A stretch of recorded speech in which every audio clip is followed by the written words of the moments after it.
Hey, good evening, everyone. My name is Keith Agson. I'm the fire chief here in the city of San Luis Obispo, and want to thank you for taking the time to meet with us this evening to attend our webinar on the Ready, Set, Go program.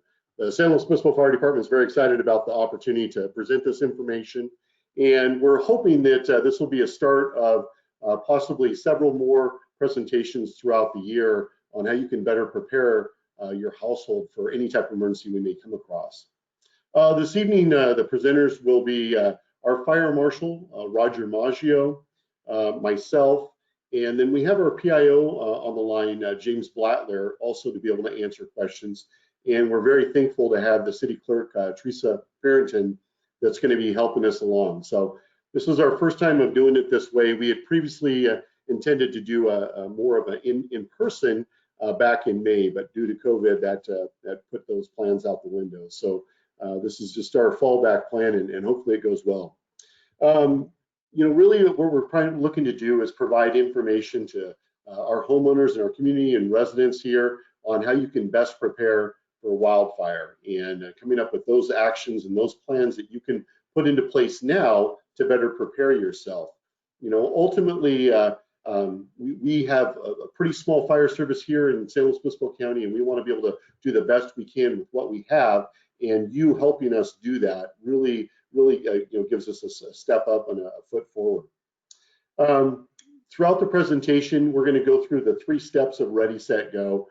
So we'll start with the ready, we'll get to set, and then eventually go. At each break, we'll take a moment to allow any questions that we might be able to answer and clarify for you at that time. And then in addition to this, we highly recommend you visit our website of slowcity.org/fire, and on that webpage you'll find a great deal of information.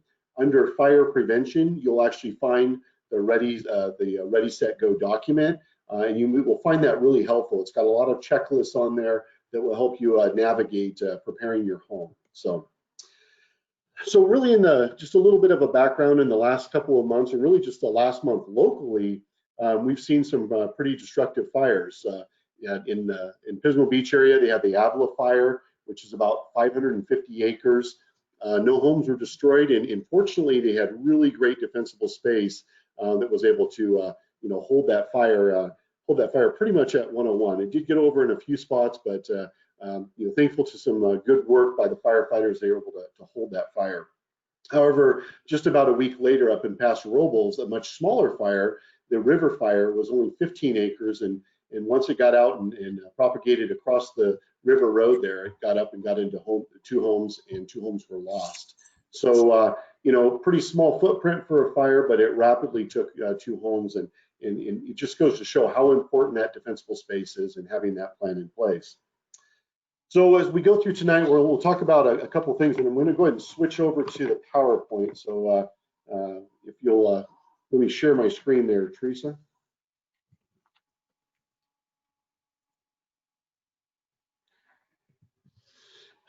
We talk a little bit about the fire problem.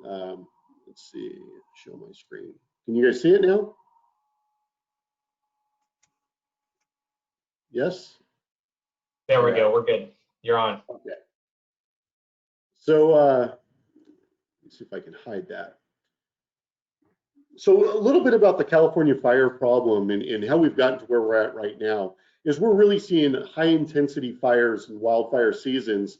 Really in the last 10 years, it's become increasingly more difficult for the firefighters to be able to control these fires. And so we're seeing fires that, in 20 years ago may have been a 10 to 15,000 acre fire, be 100 to 150,000 acre fire. And some of the reasons for that is that, we know that we have climate change going on, and that's absolutely affecting our weather patterns. We know that we've had a long period of time of drought. So, upwards of 7 to 10 years of a consistent drought. And although we had some really good rain this last year, the year before, we're still seeing all that dead and decadent material is still in the forest and it's still on the ground. And so that's definitely problematic for us. The extreme fire behavior that we're seeing, that those lead to those large conflagrations, and they make it more difficult to control. And, some of the reasons why is that, for the last 125 years, the fire service has been putting fires out. And so whereas Mother Nature would come in and we'd have lightning strikes and we'd have lightning fires, and it would clean out the forest and it would clean out the prairies. We're not getting those fires now because we're not getting that cleaning, so to speak, because we're doing such a great job of putting those fires out. But in doing that, that further strains the forest. It further puts a demand on the forest and a competing demand with all those trees and that vegetation. And so, we've seen an incredible amount of tree mortality in the last 10 years. The Little Hoover report that was put out about 3 years ago indicated there's about 140 million trees in the Sierra National Forest that are dead, and that dead and decadent material, doesn't easily go away. It takes hundreds, if not thousands, of years for it to decompose and go away. So, in order to get those areas cleaned up, it takes either fire or it takes some type of man-made mechanical or fire device to be able to remove that threat. The other thing we're seeing is some poor land management, on ourselves, in that we've allowed the urban interface to become more of an intermix. And what we mean by that is that, that interface is that area where we have residents right up to our boundaries as far as our city lines. But more importantly, we've gotten into the intermix. And so a community in our county that would be very intermixed would be Atascadero, so that those homes are built into areas where you've got a lot of vegetation around them, which creates and poses a real hazard to those homeowners. It also creates a challenge for firefighters in terms of, do we protect the home or do we try to put the fire out? And that's part of the problem. And then for the more residential areas, an area like San Luis Obispo, we're concerned about our landscaping. And although we may have smaller lots, we've got somewhat hazardous landscaping, and some of the building construction can be hazardous itself, and that can contribute to fire spread. And then what we've seen in the last recent few years that have really been highlighted is the poor infrastructure with the utility companies. So, the Paradise fires in Northern California that were started by PG&E infrastructure not being well maintained, is another contributing factor to these fires that we've been seeing. So on the screen, you can see two different photos that we have here, and this is from the 2017 Tubbs fire, and that fire originated October 8th of 2017 in the Santa Rosa area in Sonoma County. That fire started late in the evening, about 9:40 in the evening, and as it took off, it had an offshore wind that rapidly got into some developments. As you can see, the top picture is a big residential bedroom community there. And if you look right below, that's a photo of that area. So you can kind of see where the sports fields are and some of the trees and stuff. And so, as much as the firefighters wanted to try to extinguish that fire, they really were challenged with just evacuating people into safe areas. And a contributing problem was that once they had one house going, it just mitigated to the next. It just went from one house to the next to the next. And ultimately, they ended up losing about 5,600 homes in that area. That was about $1.4 billion of loss to that community. And that fire that lasted about 25 days also cost the taxpayers about $100 million to extinguish. So when we think about our fire problem, there's a lot of different variables.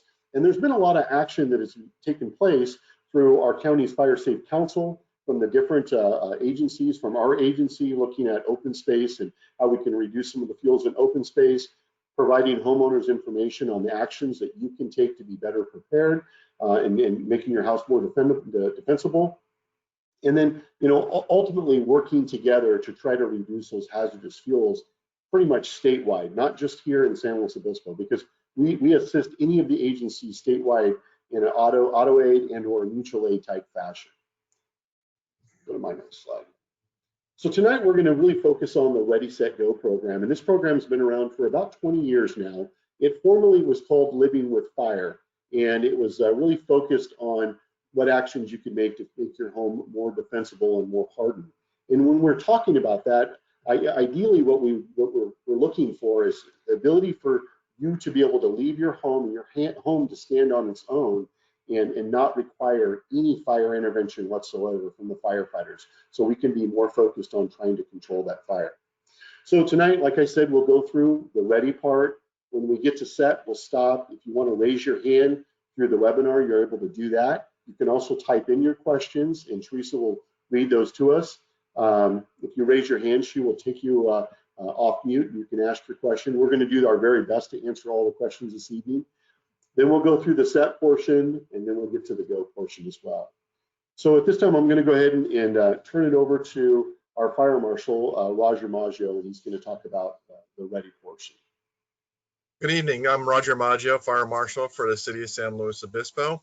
And again, as we stated before, ready is the first step of the plan to prepare for your home for wildfire. And as it states, this takes place well before our community is threatened by a fire.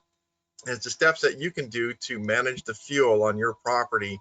And to a wildfire, the fuel is not just the native vegetation, but the landscape vegetation around your home and the materials your home is made of.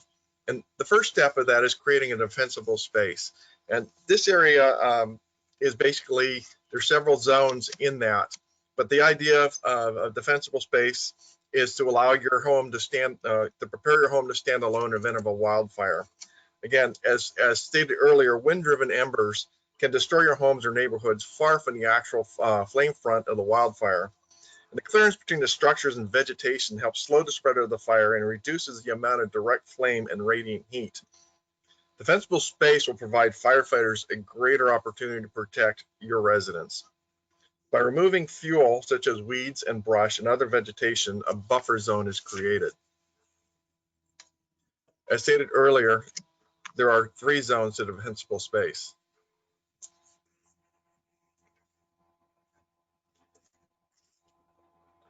Zone 1 extends 30 feet out from your building or structure or your home, and we refer to that as your lean, green, and clean zone. This is the area that you remove all your flammable vegetation and other combustible growth within 30 feet of that home or your deck or outbuilding, or within 50 feet of the structure if it's determined to be a higher hazard. That higher hazard can mean that you're upslope of the vegetation, and the fire will spread much more rapidly because of preheating. Removing all dead vegetation 100 feet out of the home and all vegetation 10 feet from your chimney outlet, and move all your wood piles at least 30 feet out into zone 2. Replace any highly combustible plant species with recommended plant species, and ensure proper spacing between the plants. And we'll talk about fire resistive landscaping here in a minute. And again, fire resistant species should be utilized whenever possible and continue to reduce the dead material. Maintenance is a key component, that we thin out that dead material every year to make sure that it doesn't build up and create a pathway to your home. Zone 2 is that area that reaches beyond the 30 feet to about 100 feet, and it can be more, again, if you're upslope from your vegetation. An inspecting officer, again, may require more, up to 200 feet in that zone due to the nature of the vegetation and the percentage of the slope. You want to reduce that vegetation, mowing it down to at least 4 inches. Space out your shrubs at 3 to 15 foot spacing, groups of 3, 15-foot spacing.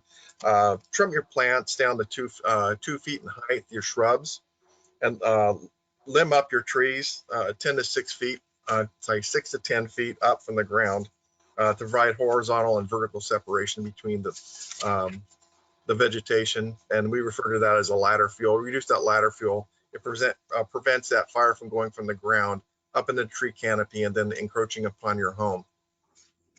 Again, zone 3 is that area out beyond that 100 feet and requires additional limbing up and spacing of trees and other dead material. And again, that inspector may require additional based on terrain.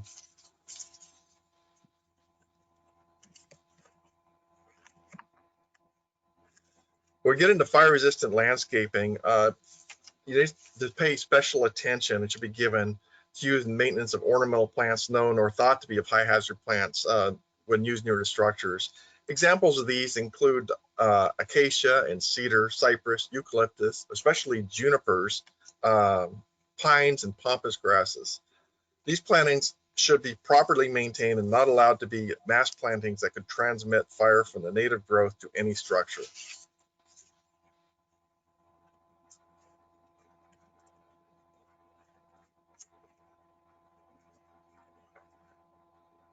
So again, with the The plants on the, excuse me, we got a call coming in. Natural gas from sidewalk. 1369 OSHA there. Bridge 13. 1369 OSHA there. Bridge 13. Again, the plants, the pines, the junipers, because of their resinous content, because of the amount of flammable dead debris that they have underneath, they should be avoided, especially within that lean, clean, and green zone, and replaced with a suitable species that has some fire resistance. And I would recommend that you contact an arborist or a nurseryman for approved plantings for our area. One of the main things that we see in addition to the landscape plants itself is the mulch material. Absolutely no combustible mulch should be against the home, and avoid finely divided mulch material such as gorilla hair, as has a very low ignition component to it. It ignites very easily and spreads fire into the home.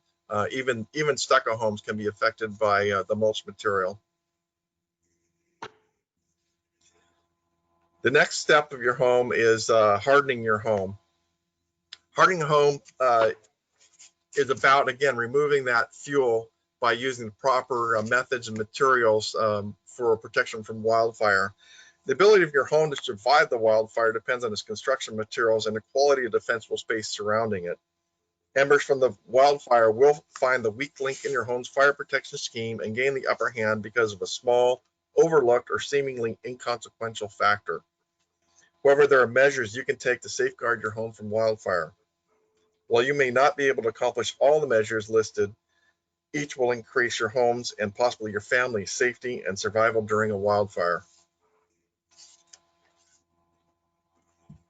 The roof is the most vulnerable surface for embers to land, lodge, and start a fire. This includes roof valleys, open ends of barrel tiles, and rain gutters. If you have an older, especially wood shake roof, you should really look into getting that replaced as soon as possible with a Class A roof system or non-combustible roof, depending on your area. You also want to make sure those rain gutters have a guard on them so vegetation doesn't accumulate where it can start your roof on fire from the underneath edges. Embers also can enter the attic or other concealed spaces and ignite combustible materials. Vents and eaves or cornices are particularly vulnerable, as are any unsecured vents. That's an easy fix also. If you have older vents or vents that are torn or have holes in them, please go to the local hardware store and get the vents and have them replaced. They're fairly affordable. And there's more information that you can get on ember intrusion resistant vents. Combustible siding and other combustible overlapping materials provides a surface and crevice for embers to nestle and ignite. Anywhere you have where an ember can sit against in a nook or a cranny, it can, especially with a wind behind it, ignite a wood siding or a wood deck. Again, embers can enter through gaps in doors, including garage doors. Plants or combustible storage in your windows can be ignited from embers and generate enough heat that can break the windows or melt out those vinyl frames where fire then can enter your home. And again, as mentioned before, embers can collect in combustible surface, undersides of decks and balconies, and ignite the material and enter the home through the walls or windows. In addition to just the decks themselves, pay attention to combustible patio furniture in that area, because as a fire approaches, you want to deal with that and move them out of that lean, clean, and green zone, especially things like wood piles and any other combustibles in that area that you can easily move and help out the firefighters. So when they do have to come to protect their home, you've made their job a little easier. All right, so we'll just take a quick pause here, and we'll see if there's any questions related to the ready step, the very first start of the presentation.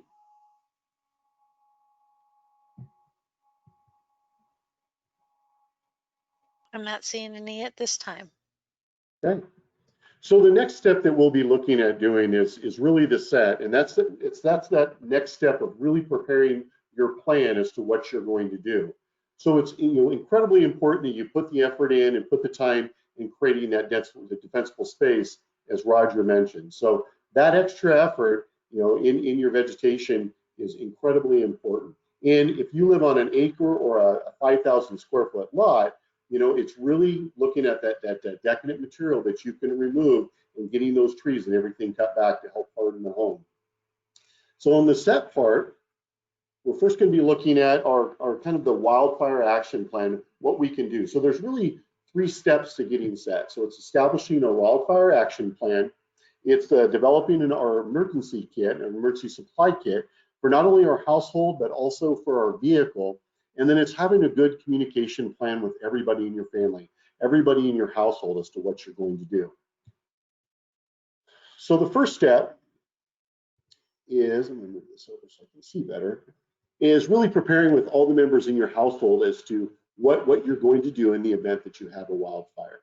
And so this step in the planning process, and it's part of the Ready, Set, Go package that we have, is really determining initially what are going to be your evacuation routes. Now, San Luis is very unique, and we're somewhat in a bowl in that we've got very few major arteries that go in and out of the community.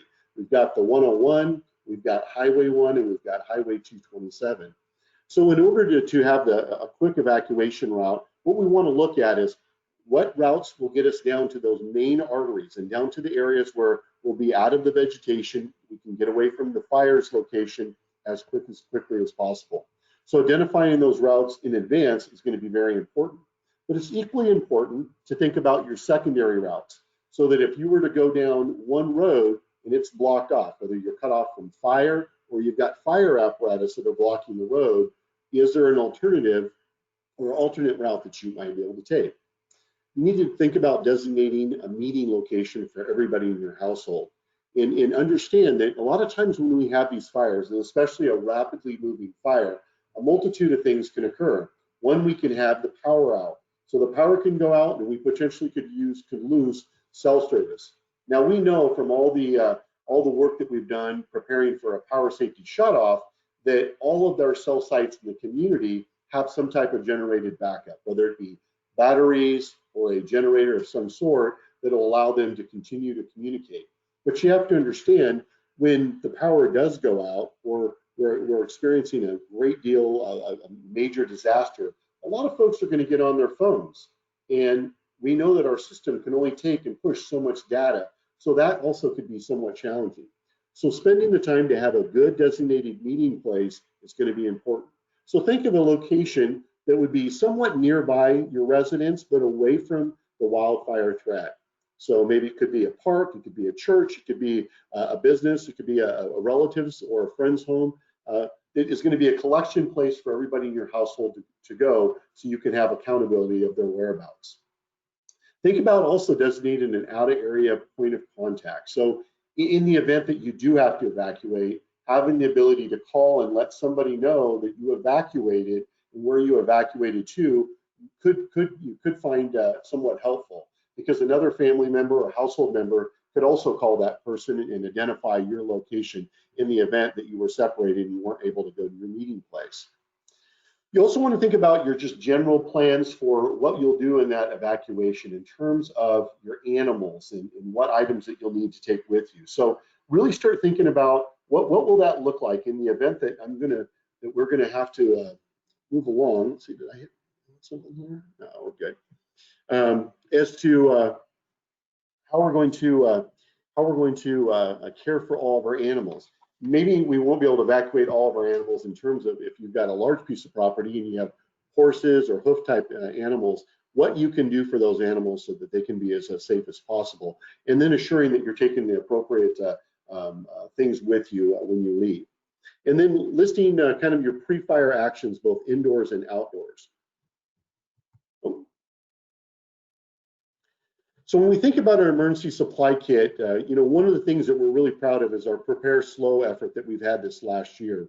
And if you go online to our website, as I stated earlier, you'll find a great deal of information on there to help you get prepared for a variety of different types of disasters and safety things that we feel that are important.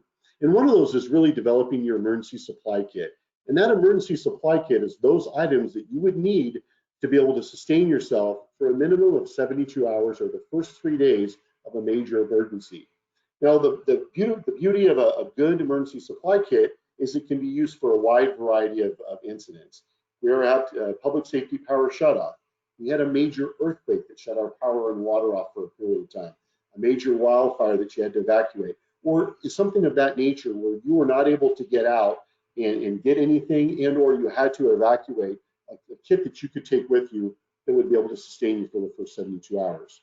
We know in the fire service that when we're experiencing a major disaster, it typically takes about 72 hours before we can get reinforcements from the uninfected areas to come in and assist us. So when you're thinking about your disaster kit, think about how much food and water you'll need for each person in your household. Think about having some extra clothes stored away, maybe something in a backpack so that if you had to quickly leave, you would have the ability to throw that in your vehicle and be able to evacuate with it. Having flashlight and batteries, having a battery operated radio is very important. Also having a first aid kit, a basic first aid kit, and then your medications and a list of your prescriptions. So in the event that you have to evacuate and you're away from your home for a period of time, if you didn't take your medications, you at least have the ability to fill those prescriptions. Think about any of your pet supplies we mentioned earlier, hygiene supplies, emergency contact numbers, and then what's very important is your important documents. We already mentioned prescriptions, but the birth certificates, different items for your household that are important to you. You want to make sure that you know where they're at and you're able to retain those rapidly and get those ready to be evacuated.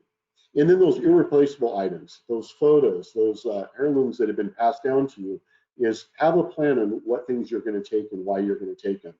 And then it's always good to be able to take a laptop, a tablet, make sure you take your cell phone, and more importantly, be sure that you bring a charging cord for those so you have the ability to charge those up. And then lastly, a credit card and cash is always important. So getting to the family communication plan, which is kind of the last step of developing your plan, is really maintaining a list of your emergency contact numbers, including all your family and friends. Your cell phone is going to be really handy as long as you've got service, as long as you've got power to that cell phone, but it's also nice to have that paper backup copy. You want to make sure that you share that plan with everybody in your household. So what the actions will be, how you will evacuate, what items need to be taken in the event that you're not home when the wildfire strikes. And then keep everything in a real accessible place, in a location that's known by everybody in the household as to where to go. And another important thing that we want to really emphasize is notifications and how we notify the public when evacuations are occurring. So the best thing you can do here in our county for right now is sign up for the reverse 911 system through the Sheriff's Department. So if you go to the Sheriff's website, there is a link there that you can click and you can sign up for reverse 911. If you go to our website, we have a link that will link you to the Sheriff's Department for the reverse 911. And we're anticipating here in the coming months that our County Office of Emergency Services, or OES, will be putting out a new number that we'll be sharing with everyone when it comes to getting emergency information and evacuation information. So once we have that information, we'll be sharing that on our website. We'll be working with the county to get some press releases out to just really assure that we've got a majority of our community members signed up and participating in that program so that we're able to get that information pushed out to you as quickly as possible. And then, the important thing and the last thing here is that once you've finished putting your plan together is rehearsing your plan, is actively rehearsing it at different times of the day, not just during the afternoon when it's nice and sunny out, but what you will do if it's 1 o'clock in the morning. And so rehearsing that plan, although it sounds novel, it is very important to do because when you're in that fight and flight and you have to make a decision, it's important that you're able to execute. So let's say we do have a fire here in our community and the fire is starting to approach. And so some things that you'll be wanting to do is, initially, immediately want to start gathering information. And so part of our PIO's responsibility is to push information out to the community. Depending on the size of the disaster or emergency or the fire, our EOC, our Emergency Operations Center, would open up, and that's here at Fire Station number 1 here in San Luis Obispo. So that would open up, and we would start sharing information through a variety of mediums. The radio, television, on our website, we'd be potentially using reverse 911, even possibly the WIA system to push information out to our community members.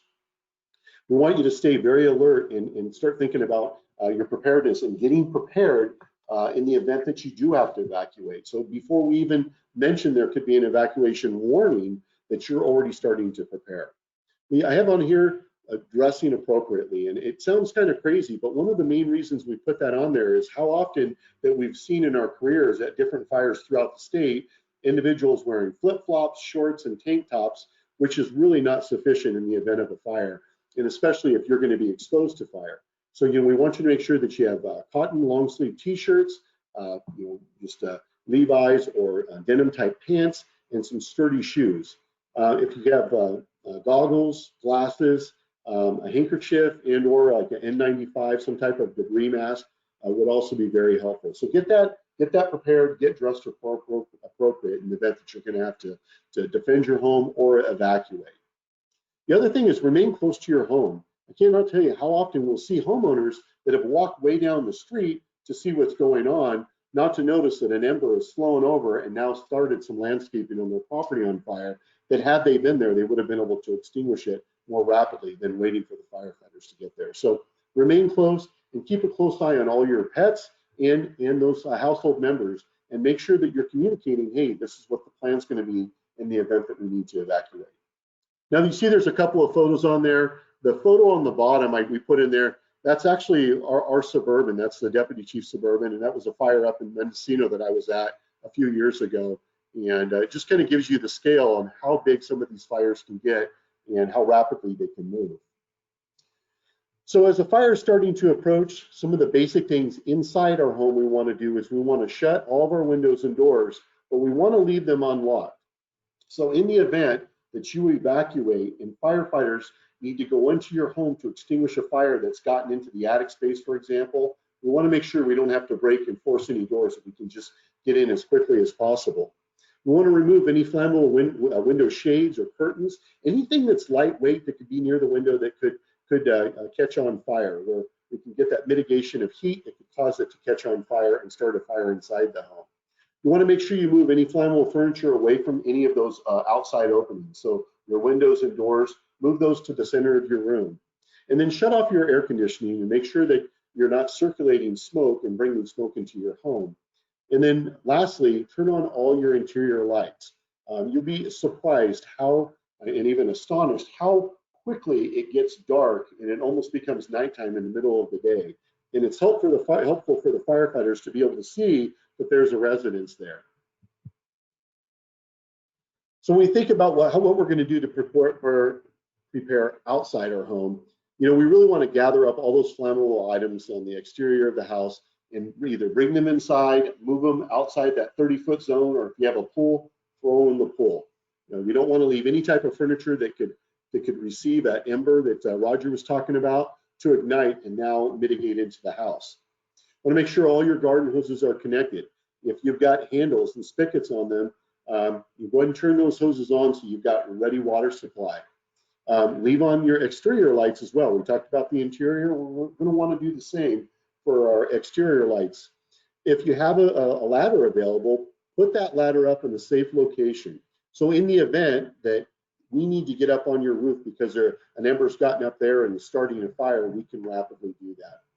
Make sure you get your car turned around and backed into your garage. Can't tell you how important that is. And if you're also concerned about a power outage, make sure you disconnect your garage door. Either get it opened up or disconnect it so you have the ability to open it rapidly, load up, and evacuate. Shut all the doors and roll up the windows on your vehicle. Please don't turn sprinklers on and leave water running. That really does bring down the water pressure when we have an area that's done so, and it's very ineffective overall. It's going to be much more effective you patrolling your residence and actively putting the fire out with the garden hose than to have sprinklers just running. In the event that you're starting to get a lot of ember casts and we're getting embers that are coming into your yard, be active in patrolling the yard, making sure that you're looking for any small fires and extinguishing them as immediately as possible. And again, continuing to listen for any evacuation orders. If you get that evacuation order, we want you to go as quickly as possible and not wait. So with that, we'll roll into the next section, which is going to be go. But before doing that, we're going to turn it back to Teresa and see if we have any questions.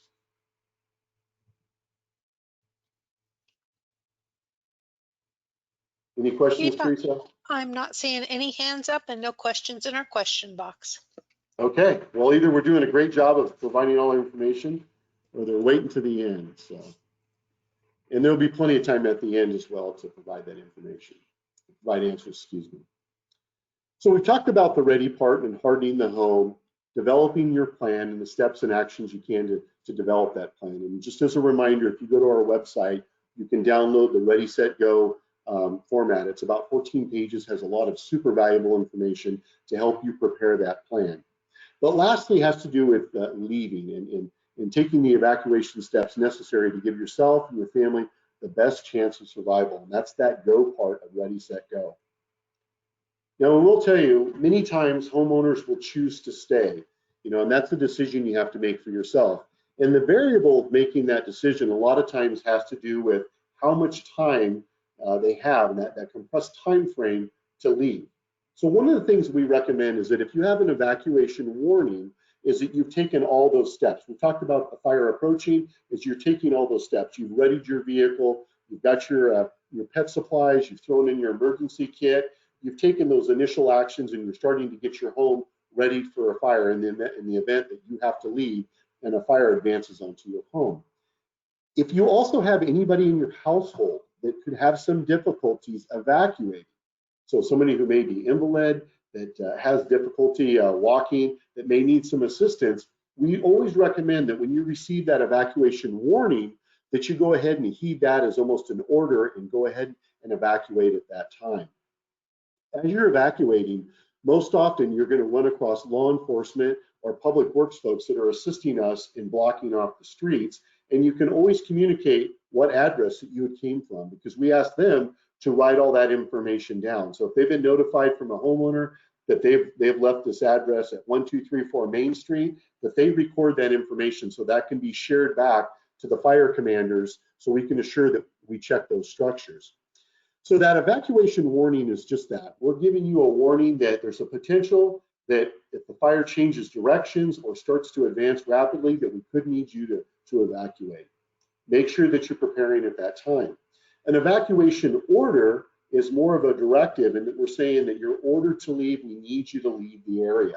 And it's important to really evaluate, if you're staying or if you're going to go, why you would stay. What is so valuable in that residence that you need to stay? And we're going to recommend that if you can safely evacuate, evacuate. Keep in mind, once you've evacuated the area, an evacuation order, you will not be let back in until that order has been lifted. Review your evacuation plan checklist. That's part of that Ready, Set, Go package that we provide. And in there, it's going to give you that information, just those reminders. Did you get your prescriptions? Did you grab your important paperwork? Did you account for your animals and everybody in your household? Have you, do you know what routes you're going to go to? And have you made any communication or reached out to any of those family members or household members to let them know that you're evacuating to where you'll be evacuating to? Make sure you've got everybody ready to go. Make sure you throw that emergency supply kit in your vehicle. And here's a tip. I would actually have 2 emergency supply kits. I would have maybe an abbreviated kit, or I have an abbreviated kit in my vehicle, and have one in your vehicle so that you don't necessarily have to worry about moving a bunch of stuff into your vehicle, so you're already ready to go. Now, there's a couple of photos down there. One is just a stock photo we grabbed up of a dog being put in the vehicle. Is probably going to the vet. It's not too happy about it. But when you look at the other one, that is actually from the Paradise fire. In Butte County, they spent a tremendous amount of time and energy really working on their evacuation plan, because unlike San Luis, they were in a very, very remote area with incredibly limited access in and out. So their ingress and egress out of that area was very limited. So their warning systems and their plans were very, very thorough. And I was fortunate to be able to listen to a presentation from their county chief as to the actions that they had taken and how they successfully evacuated about 13,000 people. Now, mind you, 82 people succumbed in that fire and were not able to get out. They weren't given proper warning. They weren't able to get out of their residence in time, and they were overtaken by the fire. But if you look down and you look at this photo, you can see how rapidly a fire can take over. And some of the challenges that you're going to run into is that we do get these power lines and these power poles that can get burned out and they drop down. The vehicles will burn. Now, they don't burn right away. They don't burn immediately, but eventually they're going to burn. And so these are the things that will inhibit your evacuation. So when you get that warning, think about, hey, do we need to get moving? But certainly when you get the evacuation order, we recommend that you get on the road and you get moving. So when evacuation order is given by law enforcement or fire officials, again, don't hesitate, just evacuate.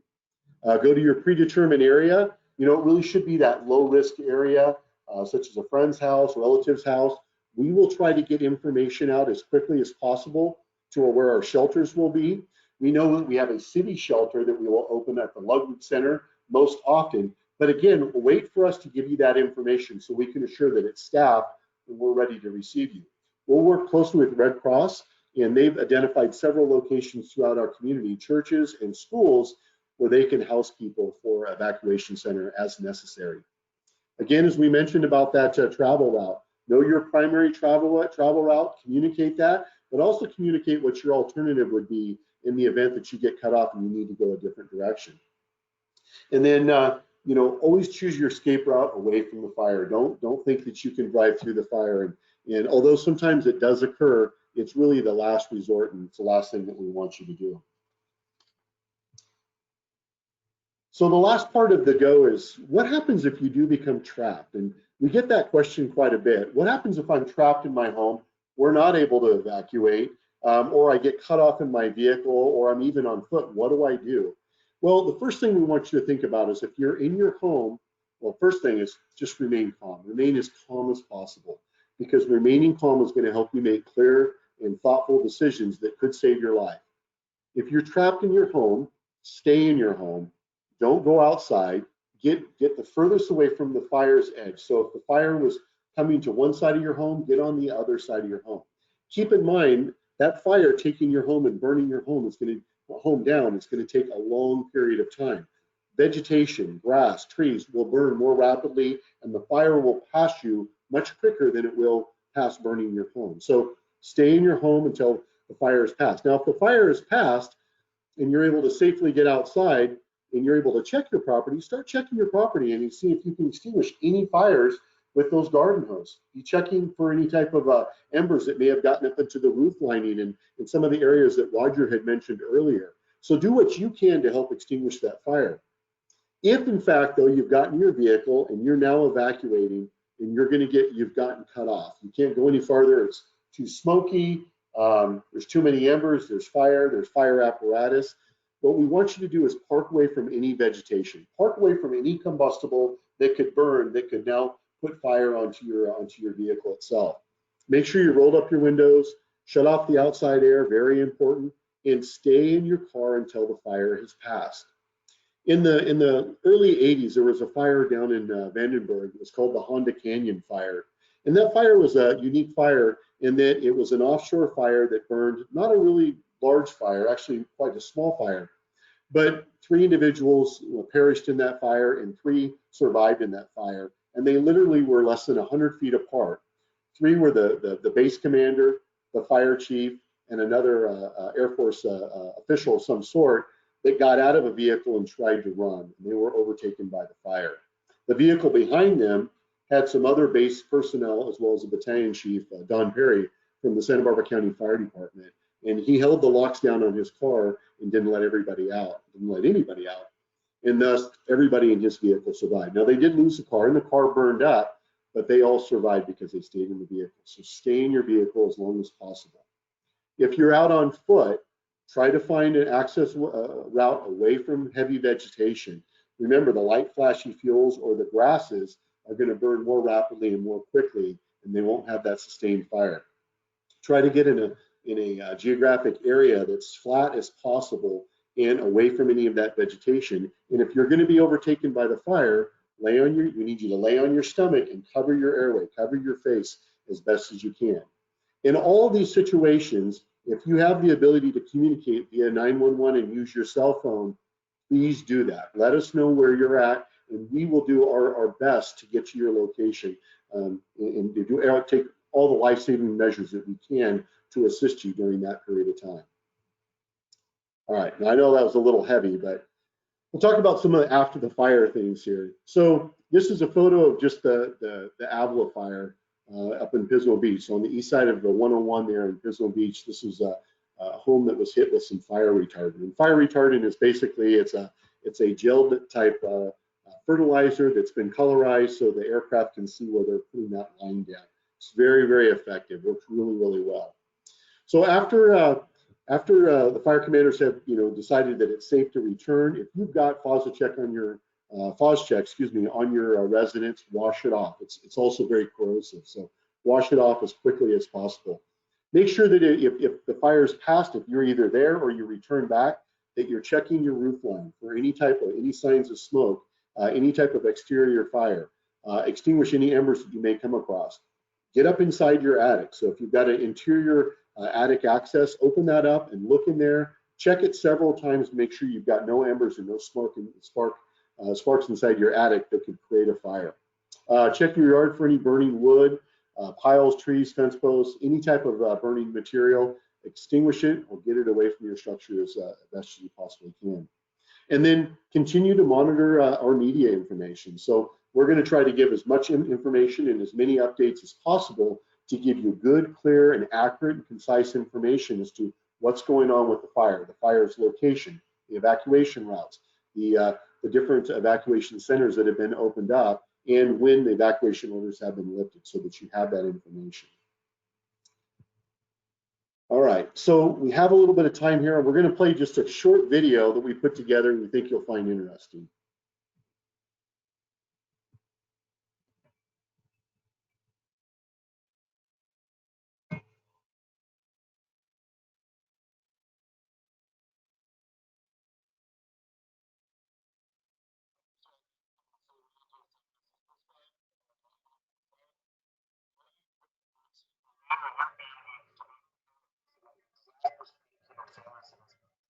Oh, the San Luis Obispo Fire Department has done an incredible job of keeping our wildfires.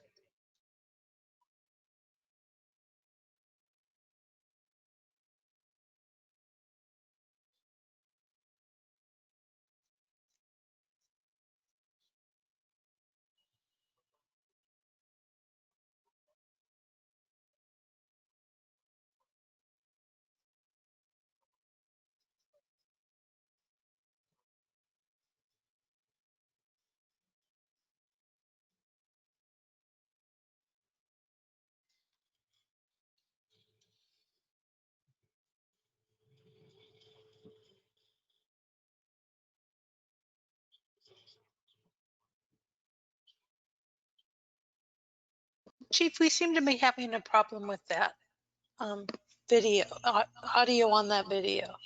What's that? We seem to be having a problem with the audio on the video. Oh, are we? Okay. All right.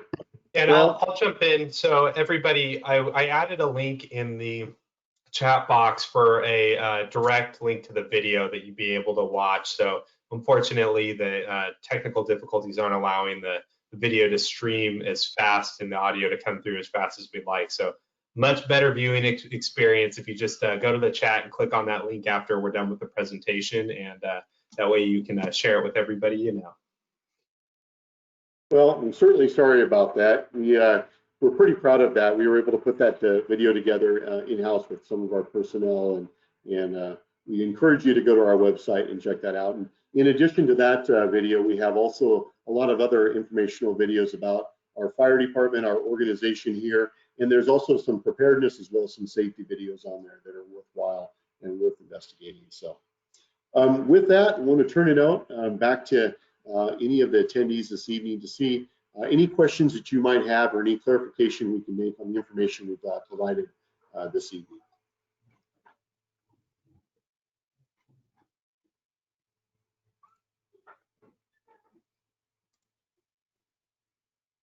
So Teresa, do we have anybody?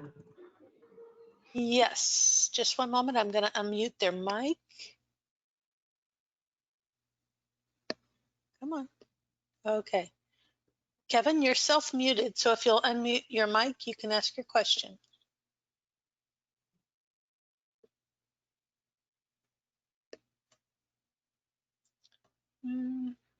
Not seeing him able to do that. He said he did type in question about gases, but I'm not You sure might what be good. that is. You might be good good. now, Kevin. Give it a shot. I'm good now. Cool. So I was wondering about flammable gases like barbecue propane tanks, that kind of stuff. When you were talking about, you know, if you're in your house and you're trying to get ready, move away, you know, move the curtains away from the windows and all that such thing. And I was wondering, you know, what your advice was on where should I move those tanks? They're in the barbecue and it's on the patio and that's near the house. Kevin, Yeah, the quick answer to that is outside the 30-foot area. Same with your wood piles. Again, as the LPG tank, propane tanks will have a pressure release valve. So when the valve gets hot, it would release an excess of gas. But So I'll keep just it put them, away from home. I'll just put it down on the street. That's about 30 feet away. I say that, you know, just because that's my personality. I'm so sorry.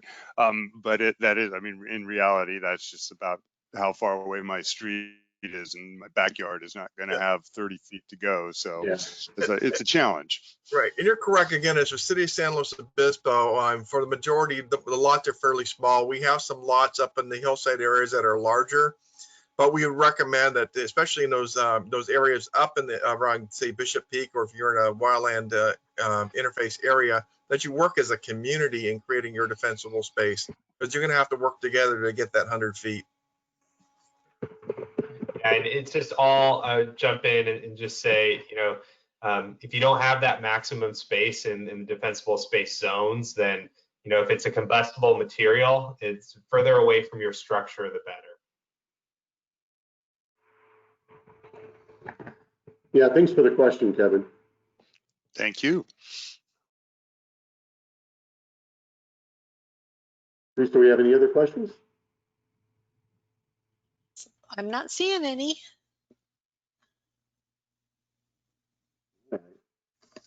Nope, no hands raised either. Okay. Well, we certainly appreciate you taking the time to hear this information this evening. A little different format than just reading the Ready, Set, Go pamphlet and the information.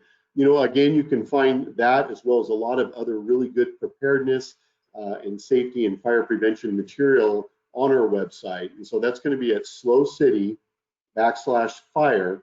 And then under fire prevention, you can locate the Ready, Set, Go, as well as a wide range of other information, anywhere from how to use a fire extinguisher, hands-only CPR, how you prepare for the power safety public shutoff in the event something like that occurs here in our community.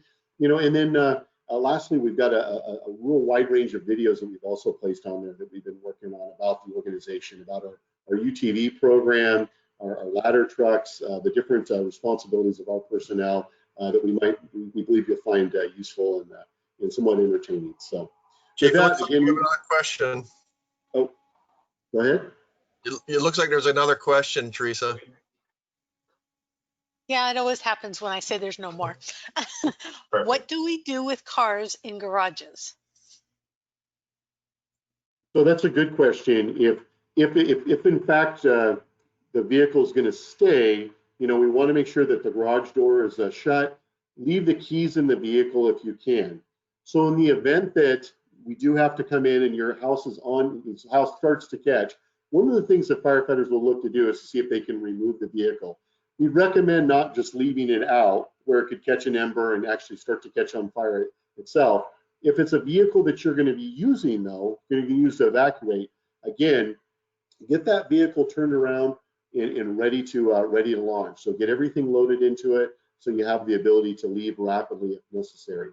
But as far as moving the vehicle out, unless you can move the vehicle out into an open area. So let's say you don't live in Kevin's neighborhood, you live in a neighborhood that you've got plenty of space to get it out into an open area, you certainly can do that. And that's a good measure of being able to protect your vehicle. But if you're in a small lot, you're in a tight location, it's actually better to leave it in the structure with hoping that the structure itself doesn't catch on fire.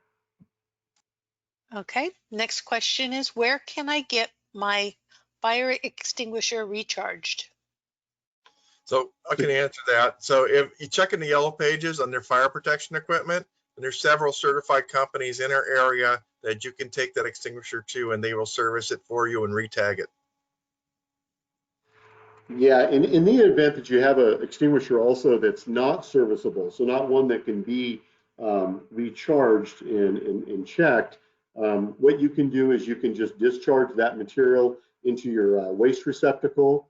Just keep in mind it's very, very dusty, so you want to make sure you have the lid somewhat closed. And then depending on the material itself, if it's plastic or metal, you can also recycle it. Lastly, if you don't feel comfortable doing either of those, you can take it out to Cold Canyon landfill, and they'll take that from you. Okay. Should we turn off gas to the house?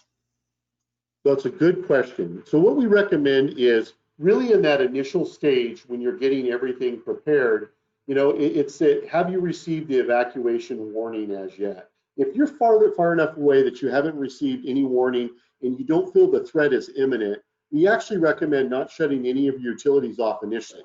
Now, we do recommend that you know how to shut all of your utilities off. So that includes how to shut off the water to your residence, the power, if you have propane or natural gas, as well as any type of solar system. Knowing how to shut those off could be important, could be critical. In the event of a wildfire, though, we recommend not necessarily shutting it off. In the event the fire doesn't get to you and you're going to remain in your residence, in order to get the gas company back out, sometimes that can be somewhat difficult, and it could be hours, if not days, to get everything relit back into your residence. So it's more important knowing how to do it than when to do it. As far as your electricity, we recommend not shutting off your electricity. It may naturally happen if you've got some poles that have been burned out. But again, when it's very smoky out there and the firefighters are working their way through, a lot of times the only way they'll know there's a residence there is because of the lights being on. So very, very good question. So to jump in a little bit, I don't think we have any pending questions unless you see any. Oh, go ahead, James. I just wanted to point out a couple of things just for in terms of accessing on the website. We've made it a lot easier to find some stuff. So if you're looking for wildfire specific material, it's slowcity.org/wildfire. If you're looking at general preparedness stuff, you're going to go to slowcity.org/prepare. And just all fire department in general, you just do the /fire.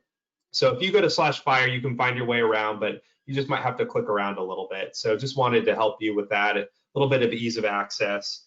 And another thing that was brought up in terms of preparedness on identifying places to go. So when I was on the Avila fire helping out as a public information officer, I was assigned to the evacuation center, which was just the Walmart parking lot in Arroyo Grande. So currently, or typically when you have wildfires go on, the Red Cross will help quickly establish a shelter for all the evacuees. Unfortunately, right now, because of COVID, it's going to be a lot more difficult to safely have shelters with a lot of people. So it makes it a lot more important for you to have a plan in place on where to go, because you might find yourself in a parking lot with maybe not a place to stay for the night. The Red Cross's plan that evening was to help find hotel rooms, potentially at least locate hotel rooms for individuals and place them in those. Fortunately, we were able to return all evacuees back to their residences that night. But just keep that in mind that this summer in particular, it's going to be a lot more important to have a location of where to go ahead of time. Good. Okay, Thanks for that, James. I appreciate you filling that in. And yeah, as everyone's aware, we've really leaned in hard as a city with COVID and really tried to do our best to take all those proactive measures. But with any type of major disaster, that's going to be another challenge for us as well. So. Okay, we did get one more question while good. And so it's a little bit long. I live in Avila Valley on 2.5 acres. The last 2 years, I've put down about 5 inches of wood chips to stop weeds and wild shrubs from growing. Will this help? So it's a combination of, and I'll let Roger jump in here in just a second. I think it's on one side, it's great because you've reduced the weeds, you've reduced what we call the carrier fuel. that light flashy fuel that's most susceptible to those embers and those initial sparks that can ignite and start a fire that becomes a much larger fire and carries that fire. Depending on the type of material, though, it can be somewhat challenging in terms of you still can get embers that can get into those mulch areas and mulch piles and start to burn. Now, they're going to typically burn much slower and almost like as like a burning cigar, so to speak. They don't just readily ignite and burn like you would in your light flashing fuel. So they're much easier to control. In the event, though, that you're not at your residence and you've evacuated, it can be somewhat challenging. So if you have the ability prior to a fire getting to your location, so maybe a fire is up canyon some ways from your residence, possibly raking that material away from your home would be a really good start, and/or proactively try to remove that from the closest to your residence would be helpful. But Rod, I'll let you go in what your perspective is. Yeah, she's correct. As long as it's out of the lean, green and clean zone, that 30 foot around your house, it's going to inhibit that flashy fuel, and so you're not going to get that flame front. And again, if it's around your home, it has a possibility of smoldering for a while, and even on a stucco home, getting in through the weep screed and into the combustible framing of your house. And so even after the fire department has left, if they did a bump and run, that's when they come and they move things around from your house. The fire could have skunked around in that mulch material and burned down the house after they had left. So it's critical that we keep the combustible mulches out of that 30-foot zone.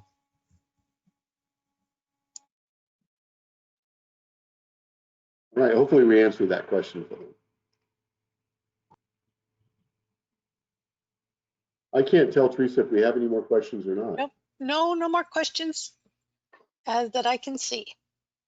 Okay. We've answered all of them. All right. Well, thank you all so much for taking the time to attend this evening. We hope that you found this somewhat helpful and valuable. Please do not hesitate to contact us for further information. If you'd like to talk in person, if you have further questions, we've got our general information here. You're welcome to call in. I should have put my email address. I can say it real quick. It's kagson@slowcity.org. KAGGSON@slowcity.org. You're more than welcome to either call in or send us an email if you have any further questions that come up or would like additional information. So with that, we'll close out the webinar. And again, thank you so much for your time this evening. Thank you, everybody.